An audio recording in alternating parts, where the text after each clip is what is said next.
Merhabalar arkadaşlarım. Ne haber? So this book is like book 12, 13 out of 1000. I finished it actually a while ago. There's some books I've actually finished that I haven't gotten around to talking about. But this is the book by Jung Chang. She wrote the book on Mao as well, Mao Untold Story. I haven't read that one yet, but based off reading this, I want to read that one. And this one's on Empress Dowager Cixi. This person is actually quite important for modern history of China.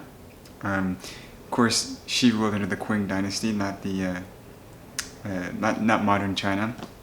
So, you need to keep that in mind. But I think there is some continuity between the two. I would say this book is like a good 4 out of 5, 3.9 out of 5. And the reason why is because it's filled with a lot of facts. There's a lot of good arguments, and she cites a lot of primary sources. This figure, Cixi, is not actually liked by a lot of people. There's a lot of controversy surrounding her, and here's the reason why, I think. She is viewed as, by people who like her, as a modernizer and a reformer. And she was, in fact, very pro-Western, despite the fact that colonial powers came and invaded China and cut up ports and brought opium and made people opium addicted in China, right? Or even put gross war indemnities onto China that they couldn't pay off at like a reasonable pace. A lot of people didn't like Western powers in China, in Asia more generally. But she was okay with them, and she actually thought that not only did they have technology to give us, but even their teaching methods were better. In fact, she wanted Christian missionaries in China, or the Qing Empire, because they brought with them the scientific methods that they're using to teach children in the West. And she thought that that was particularly more important than teaching Confucius thought. In fact, she cites the primary sources, Jung Chang cites the primary sources where Grand Tutor Wang was quoted saying that emperors only need to learn about Confucius thought and calligraphy.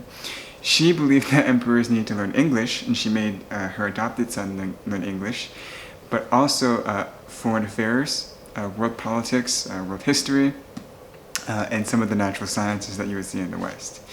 She was also very big on modernizing the Navy.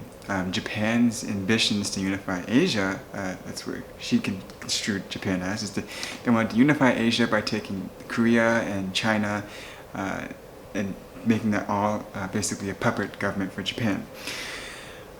When Japan wanted to unify Asia, she understood that a big navy would be a roadblock to doing that Japan wouldn't be able to do what they wanted to if China had a big navy.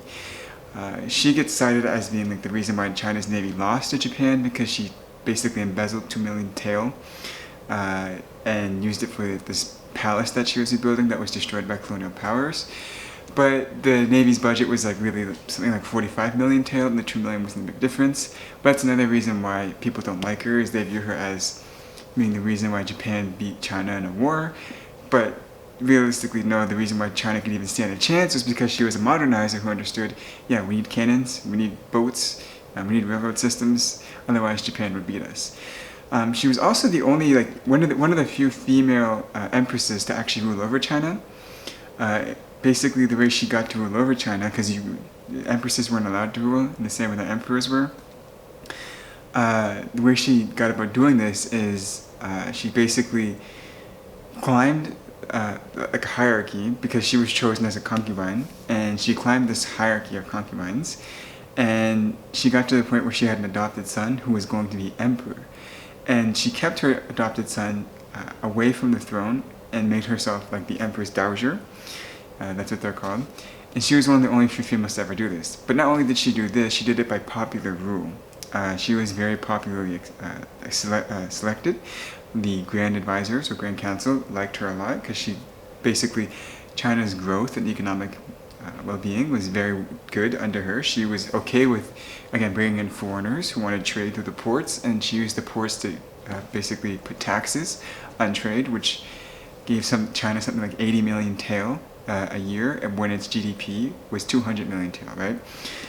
So China was doing economically well. I should say the Qing Empire. The Qing Empire was doing economically well under her. She maintained border integrity against foreign invaders like Germany, France, Japan, and she was very pro-free speech, which a lot of her grand counselors, when we read their journals, were not okay with, but she was okay with it. So much so that people who were trying to actually assassinate her were allowed to speak freely inside the Qing Empire. And Jung Chang rightfully points out that that's probably the highest level of free speech China's ever had, right? So she's a very controversial figure in, you can say, Chinese modern history. People think this book is too favorable of her. There's some truth to that, but there's also a lot of critiques in her in this book. I was actually quite a very cruel person. She was very big into death by 1,000 cuts, which many Westerners at the time viewed as crude and gross. So I would say that there's some truth that the book is favorable, but not to the fullest extent. There are a lot of critiques as well. Book is 3.9 out of 5, or 4 out of 5. I strongly recommend you reading it. And with that being said, I think this is book 13 out of 1,000. I have other books I finished, but you'll see them soon. That being said, tschüss.